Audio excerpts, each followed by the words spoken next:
The movie opens in 1960 in Houston, where young George and his family move into a new home that's in dire need of repair. It doesn't even have electricity yet. One evening, their mother divides a single hamburger into 4 pieces for her children. Starving, George is eager to eat his share immediately, but his sister Mary insists they pray first. Reluctantly, George waits. After the prayer, he gulps down his piece in one bite. I'm so hungry, I could eat this table. Noticing her brother's lingering hunger, Mary kindly offers him half of her portion, always seeing the best in him. That night, their mother sternly tells George that he cannot afford to be held back another year in school. It would be too hard to catch up. She pleads with him to avoid fights at school. The following day at school, George is met with stares due to his appearance. In class, he attempts to answer a question, but the teacher dismisses him because of his dirty clothes, choosing instead to call on a student with shiny shoes. Jason, take us away. During lunch, George sits alone, devoid of food, while his classmates eat. One of them taunts him for not being able to afford even a piece of bread and begins to treat him like a dog. How about this nasty skin? You want it? Go get it. Enraged, George punches the boy in the face. As the teacher arrives, he runs away. Anger was my answer to everything, and I couldn't stop myself from fighting.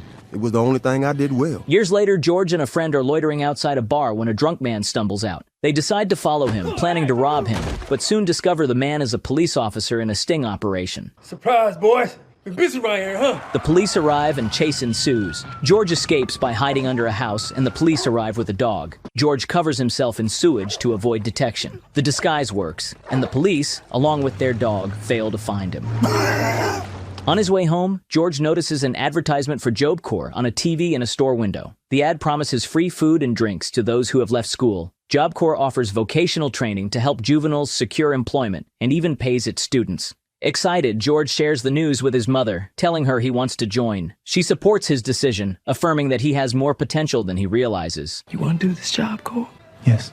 Then do it right, George. Don't come running back home because you're missing me. Finish what you started this time. A few days later, George arrives at the Job Corps in California. At the entrance, a guard outlines the rules for him. Inside, he immediately clashes with another guy, Desmond, over a bed. It's just a bed, man. In his duffel bag, George finds a new pair of Converse sneakers and a note from his mother. Desmond watches him with envy. George struggles during his electrical class, drawing laughter from other students. He responds with a tough look, clearly used to resolving issues with his strength. The next day, Desmond is listening to music while George tries to study. Frustrated, George unplugs the record player. You have something against music? Maybe I do. Jeez, you always this pissed off? When I'm trying to study. Desmond, sipping from his hip flask, offers George a drink, which he declines. However, during their conversation, they begin to bond. George's mood lifts when Desmond invites him to the chow hall. Now you're talking. Eager to wear the new Converse from his mom, George is disappointed to find them missing. At the chow hall, Desmond advises him to report the theft after they eat. He shares with George that he's the reason there are extra brownies in the cafeteria today.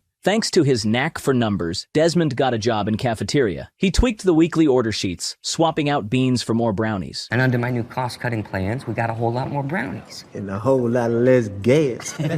George notices a guy wearing his stolen Converse sneakers. As the guy sees George's glaring look, he panics and dashes off, locking himself in his dorm room. Undeterred, George breaks down the door and nearly throws the thief out the window. Just then, Doc, hearing the commotion, intervenes and breaks up the fight. Outside, George tries to justify his actions, explaining that his mother had worked hard to buy those shoes that were stolen. Get in the car. In the car, Doc presents George with 2 choices. He can either send him to jail or send him home. In the time you've been here, you punched out 3 corpsmen and 1 innocent door. Did disrespected me. The door, too? Offering money for a bus ticket, Doc is prepared to expel him from the program. George pleads with Doc not to kick him out. I can't go home, Mr. Brothers. This place is all I have. Please. And feeling sympathetic, Doc decides to give him another chance. He asks if George ever boxed. Just street fights. Talking about boxing, not fighting. It's a sport with rules. Doc, who turns out to be a boxing coach, notices George's strength and suggests he join the boxing club. You big enough and ugly enough. You want to learn it? George eagerly accepts. The next day at the gym, Doc introduces George to his sparring partner. George reacts poorly to his opponent's jokes, showing aggression, but Doc reminds him that they're not here to kill each other. George enters the ring. Meanwhile, being good with numbers, Desmond offers spectators to make their bets. When the sparring begins, George tries to hit hard, but his lack of technique makes him an easy target. Be still! And he is quickly knocked down, drawing laughter from the onlookers. Humiliated, George storms out and punches a heavy bag so hard that it falls, silencing everyone instantly. In the locker room, Doc calms George down, explaining that 6 months earlier, his opponent was as inexperienced as George is now. Doc assures him that with proper training, he can reach the same level. Frustrated, George mentions the laughter from the other guys, but Doc insists that he must ignore the opinions of others and focus on his training. Doc begins to train George rigorously, teaching him various boxing techniques and tactics. George finds footwork and coordination challenging, but Doc emphasizes that boxing is as much about strategic thinking as it is about physical skill. One day, George calls home, and the conversation goes well until he mentions he's learning to box. His mother expresses her disapproval of fighting. No, I'm not fighting. Then what do you call it, George? It's boxing. It's a sport with rules. God knows I don't want you to be fighting. God, what's God got to do with anything, Mama? But their call is abruptly ended when George runs out of phone credit. Later, George faces the same opponent who previously knocked him down, but this time, the match is dramatically different. Within seconds, George knocks him out, leaving Doc impressed by his rapid improvement. George visits Doc in his office and learns that Doc was once a professional boxer who won his first 24 fights. Then what? Unfortunately, I had to trade one uniform for another. George shows him an article about Joe Frazier from a boxing magazine and declares his ambition to become the world champion. Doc, finding his eagerness endearing, advises him to temper his expectations and explains the extensive training required before competing at a professional level. When George inquires about the next Olympics, Doc informs him that although the Olympics are next year, he won't be ready to compete for another 5 years. 5 years? I'll be an old man. You got a punch like I've never seen. But even if you train harder than any man has ever trained, there is no way that you can make it to the Olympics next year. The scene shifts to the following summer. George, now 19 and having trained for only 1 year, faces a more experienced Soviet boxer. Commentators doubt his chances, but his family watches proudly from home, their eyes glued to the TV. Everyone at the Job Corps rallies behind George, and even his mother, despite her reservations about the violence, joins her children in front of the television. George delivers several decisive blows, winning the gold medal effortlessly. His victory brings mixed emotions for his mother, who struggles with the violence of the sport, while George, ecstatic, hoists the American flag. His siblings watch in awe, hardly believing that their brother has won his first Olympic gold medal at such a young age. The day after his victory, George proudly wears his gold medal as he strolls through his neighborhood. He encounters a former accomplice who criticizes him for raising the American flag after his fight, contrasting it with the significant protest by other black athletes who stood with bowed heads on the podium. He accuses George of disrespecting their cause. Frustrated and hurt, George goes to his mother and vents to her, expressing his exhaustion with being labeled a sellout by those around him. She soothes him. Let me make you something to eat. Anything you want. I'm not hungry. Let the Lord take me now. I never thought I'd hear that from you. And bolstered by her support, George vows to win the championship belt to earn everyone's respect. You gonna keep fighting? You gonna get hurt. Didn't you watch me? They don't hurt me. I hurt them. At the airport, George spots a stunning girl reading a sports magazine featuring him on the cover. He approaches her, and they strike up a conversation. Her name is Paula. As her flight is announced, she rushes off. George tries his best to get her number. Your footwork is better than your pickup game, George. She tells him to write his phone number, leaving him slightly flustered. I'm the one supposed to be asking for yours. George, do I look like the kind of woman that stands around by the phone? He scribbles his number, and after she leaves, he mumbles to himself. No, ma'am, you do not. Back at the gym, Doc introduces George to his new team. Dick Sadler, his promoter, and Archie Moore, the former light heavyweight champion. The morning you wake up to fight for that championship, the air tastes different. The sun look different. And only 2 men on this whole earth matter, and you're one of them. As George embarks on his quest for the heavyweight title,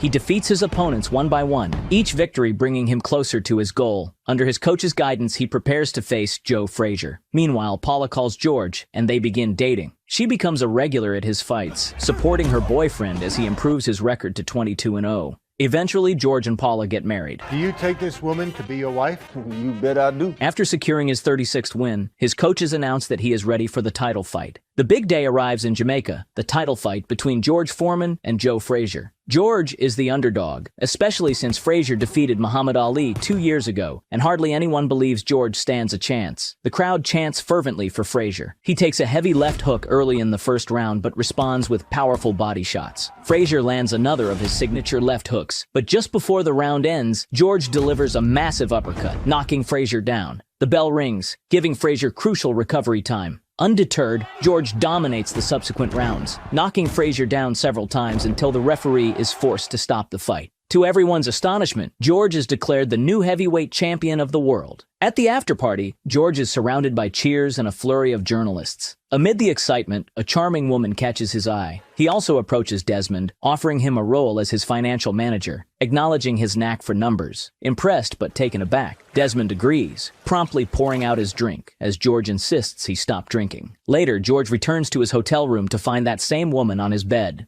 Despite his confusion, he lets her stay, and they share an intimate moment. However, the realization that he has cheated on his wife leaves George feeling deeply uncomfortable. The next morning, George watches an interview where Muhammad Ali mocks him, vowing to throw him back into the ghetto with one punch. George is infuriated by these words. A few months later, George hosts a family gathering at his luxurious mansion. He proudly shows his mother his collection of cars. Each car has its own personality. That's why you need 5 of them? 5. Where do you see my garage? He's delighted to see his daughter, but his interactions with his wife are noticeably distant. Just as they're about to eat, his mother reminds everyone to thank God for the food. God, I bought the food, Mama. During the meal, his sister Mary announces she's expecting a baby, and Desmond shares that he's invested all George's money into rock-solid stocks. Rock-solid stocks. I like the sound of that. Meanwhile, Paula steps away to answer a phone call, only to discover it's one of George's mistresses on the line. She confronts George about it. I was doing just fine before you came along. Oh, so you don't like this life now? I give you everything. I don't want everything. I want you. George can't even look her in the eyes. George then travels to the Democratic Republic of Congo to fight Muhammad Ali. In this country, Ali is revered as a hero, and almost everyone supports him. At the hotel, George encounters Ali entertaining a crowd of celebrities with a stand-up routine mocking George. Float like a butterfly, sting like a bee. His hands can't hit what his eyes can't see. Now you see me, now you don't. George thinks he will, but I know he won't. Claiming that the sports writers will regret underestimating him. When George approaches, the audience anticipates a response. George, we was just talking about a different fighter. But he chooses to walk away in silence, leaving Ali to continue captivating the spectators. Well, if he boxes how he does interviews, it's gonna be a short night. I feel sorry for Ali. Foreman could put him in the morgue. Due to Muhammad Ali's immense popularity in the country, the crowd chants the legendary phrase, Ali Bomaye, which means Ali, kill him. Despite this, commentators speculate that after Foreman's dominating performance against Frazier, Ali seems unlikely to stand a chance. As the fight begins, George takes control, landing several significant punches while Ali attempts to float like a butterfly and sting like a bee. Ali's continuous taunts and mockery only fuel George's anger. That's all you got, George? They told me you was bad, George. Let me see it. Throughout the fight, George aggressively pushes Ali against the ropes, delivering powerful punches. Ali demonstrates his defensive prowess, managing to counterattack periodically. However, George's aggressive style gradually drains his gas tank, visibly tiring him as the rounds progress, while Ali remains relatively fresh. During a break, while Dick and Archie urge George to keep up the pressure, Doc is visibly concerned by the advice, noticing George's increasing fatigue and slower movements. By the 8th round, it's clear that Foreman is exhausted, and Ali begins to dominate. He lands several forceful punches, eventually knocking Foreman down onto the canvas. Ali wins the fight by knockout, marking Foreman's first defeat. The audience erupts in admiration for their hero, Muhammad Ali. After his defeat, George reevaluates his life. Realizing that he had been blinded by his aggressive nature, he decides to make amends. He calls his wife, vowing to never leave her side again. But Paula, feeling detached and hurt, asks him to sign divorce papers instead. Seeking comfort, George visits his mother and confesses that he has dismissed Dick and Archie, blaming them for his loss. His mother supports his decision, offering him solace. Later, in an attempt to prove his strength and regain his pride, George decides to fight 5 boxers in one day. However, the rationale behind this challenge baffles everyone. Doc urges him to abandon this reckless idea before it's too late. During the event, Muhammad Ali joins the commentators. Heavyweight champion and world-class clown Muhammad Ali about to join me at the table. Clown? Howard, don't get hurt now. And as the fight progresses, he captures the crowd's attention, who chant his name. Ali! Ali! Ali! Frustrated and seeking redemption, George challenges Ali to a rematch, sparking an argument between them. Despite the distractions and tensions, George completes his daunting challenge, defeating all 5 fighters and knocking out 3 of them, demonstrating his enduring strength and skill. After the fight, Doc confronts George in the dressing room, questioning what he hoped to gain from fighting 5 opponents in one day. Respect. He advises George to return to fighting opponents one at a time. Their conversation is abruptly interrupted by a message for George. Rushing to the hospital, George learns that his pregnant sister Mary has started bleeding and was urgently hospitalized. Well, you tell them whatever it costs. I'll pay for it. We need the best doctors. We already got the best doctors, George. The baby needs a miracle. We need to pray. As doctors work to save the baby, his family begins to pray. Overwhelmed, George steps outside to pray, asking God why he would choose his sister's baby when Mary is the kindest person he knows. He pleads with God to take his life instead, if a life must be taken. The next morning, George is awakened by his mother. They go to Mary's room and find her holding a healthy baby, a miracle that doctors cannot explain. Say hi to your nephew, Little George. Little George. Yeah, Mama told me you prayed. Whatever you said to him, it worked. In the next scene, George struggles during a fight against Jimmy Young, ultimately losing by unanimous decision. In the dressing room, a coach criticizes George harshly, telling him he's lost his chance at a rematch with Muhammad Ali. Overwhelmed and suffering from heat stroke, George hears a voice. Who said that? Nobody said nothing, George. Who said that? He collapses, losing consciousness. When he wakes up, Doc informs him that they thought he was dead. I was. Jesus Christ is alive in me. He's alive in me. A few days later, George is baptized. Soon after, he speaks at a church, nervously telling the congregation how he found God. Spotting a girl in the audience who listens intently, he finds his calm. He declares his intention to dedicate his life to God and become a preacher, surprising and shocking Doc. Doc is skeptical of George's sudden change, suspecting it might be for show, and feels deeply upset about his decision. Remember when you told me that you traded in one uniform for another? That's what I'm doing. I had no say, George. My choice was made for me. So was mine. Next, George visits Muhammad Ali, while Ali continues to joke about him. I done come here to tell you that I found Jesus. You found Jesus. Congratulations, George. I did not know he was lost. George reveals that he was once so angry with Ali that he wanted to kill him, but now he's seeking forgiveness. Come on, man. You want a rematch. I know. Just come out and say it. All you got to do is fight Kenny Norton one more time, knock him out. Then I'll give you another shot at the title, and then we'll both get paid, huh? Praise Jesus. George reassures him that it's not a joke, and after a heartfelt conversation, they reconcile and eventually become friends. George then visits his ex-wife and children. He apologizes sincerely for his past behavior, hoping to make amends. During his next visit to the church, he approaches the girl he noticed before and strikes up a conversation. She finds it hard to believe that a former boxer like him could truly transform into a preacher. In response, George takes a microphone and steps outside the church to preach and inspire passers-by to follow God. Although some mock him, he remains calm, showing his growth in handling anger. But the Lord changed my life. It wasn't the Lord who changed you. It was Jimmy Young. I seen him beat the hell out of you. The girl watches from a distance, impressed by his sincerity. Later during lunch, she apologizes for doubting him, explaining that his reputation had made her skeptical. Now, seeing his true intentions, she introduces herself as Mary, and they discover a mutual attraction. George drives her to an old, abandoned church, sharing his dream of buying it to establish his own congregation. 7 years later, George's dream has come true. He preaches in his own church, supported by his wife, Mary, and their children. After a service, a woman approaches him with her grandson, asking George to train the boy who has fallen in with a bad crowd. Well, I'd sign up to train with Ali, but not the guy who lost to him.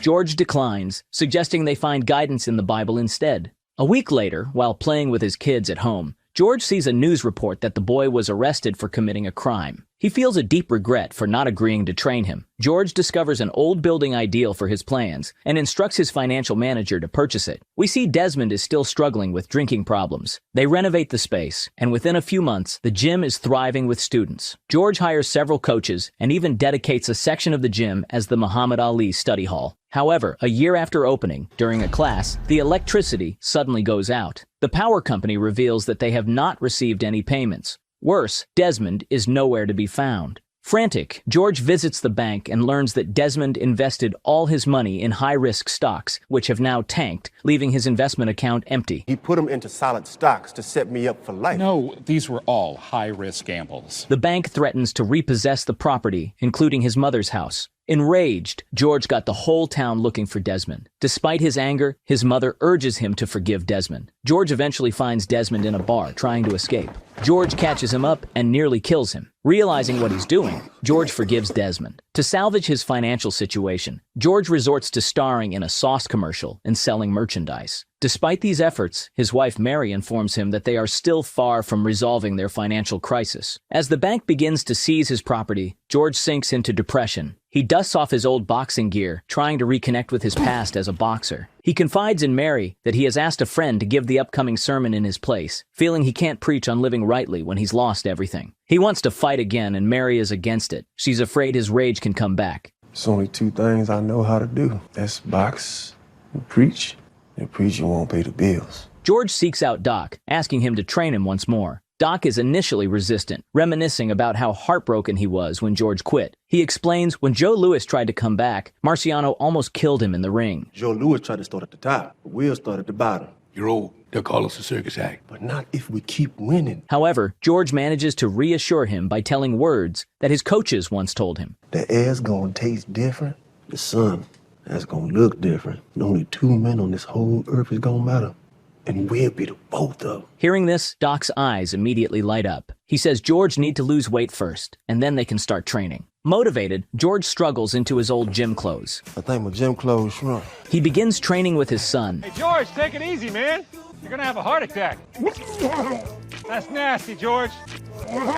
He has hard time during workouts, supported unexpectedly by Mary, who helps him stick to his diet. After months of effort, George successfully makes weight and returns to Doc, ready to train fully. During a sparring session, George's speed is lacking, and he struggles to keep up with his opponent. Doc assures him they will adapt his style with new techniques. In the middle of the night, Mary wakes from a vivid dream. In the morning, she tells George that she had a dream. In the dream, the Lord spoke to her and showed her a vision of George winning the heavyweight championship again. He's gonna lift you up in the middle of that ring, so you'll lift him up in front of millions of people. Before his comeback fight, Doc suggests they need George's old anger to win, but George insists on approaching the fight without succumbing to his rage. It's fighting. It's boxing.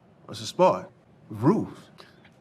George enters the ring against Steve Zowski, telling Doc that he's scared to take his robe off in front of all these people. Last time they saw me, I looked like Superman. But now you look like the Michelin Man. This ain't no beauty contest. Everyone notices George is overweight. As the fight begins, George acts too calmly, even holding back his anger after getting punched after the bell. In the second round, George begins to dominate, leaving no chance for Zowski. Seeing that his opponent can't fight back, Foreman demands that the referee stop the fight. Stop the fight. Do your job. Come on. News of George's triumphant return spreads, celebrating him as a hero to fat, old, bald guys everywhere, marking a remarkable comeback not just in boxing, but in his personal journey as well. After a remarkable streak of 24 wins, 42-year-old George Foreman faces reigning champion Evander Holyfield in a match billed as the Battle of the Ages. Despite a valiant effort, George loses by unanimous decision. Post-fight, when he visits his bank, all the employees cheer for him. Although he didn't win the match, George is stunned by a payment of $12 million from HBO for the fight.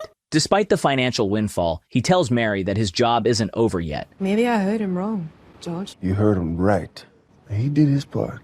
We have to do ours. 3 years later, Michael Moorer defeats Holyfield to win the title, and now George is a contender once again. At 45, no one believes George stands a chance against the 26-year-old Moorer, a powerhouse with 30 wins by knockout and the first Southpaw heavyweight champion. Moorer's undefeated record and formidable prowess make him a daunting opponent. How can you beat that man? As the fight unfolds, Moorer dominates the early rounds, with George barely hanging on. Everyone at his gym, including his mother, roots for him. After the 9th round, his cornermen suggest he should throw in the towel. 9 rounds against the best in the world. There's no shame, son. However, in the 10th round, George lands a devastating right hand, knocking Moorer to the canvas. Against all odds, George Foreman wins the title, becoming the oldest heavyweight champion in history. Thank you. I thank you. We did it. We did it. The movie then reveals that at 45 years old, George regained the heavyweight title after losing it 20 years before. George and Muhammad Ali became great friends, speaking by phone almost every day for the rest of Ali's life. In 1998, Charles "Doc" Broaddus was inducted into the World Boxing Hall of Fame. Today, George continues to preach at his church and run his youth center in Houston. Guys, if you're interested in making money on YouTube, check out my personal channel by clicking on this picture or the link in the description. On my channel, I'll explain how to start a YouTube channel, create videos, and monetize them. I hope you enjoyed the video. If so, please leave a like and let me know what you think about this movie and George Foreman's career in the comments.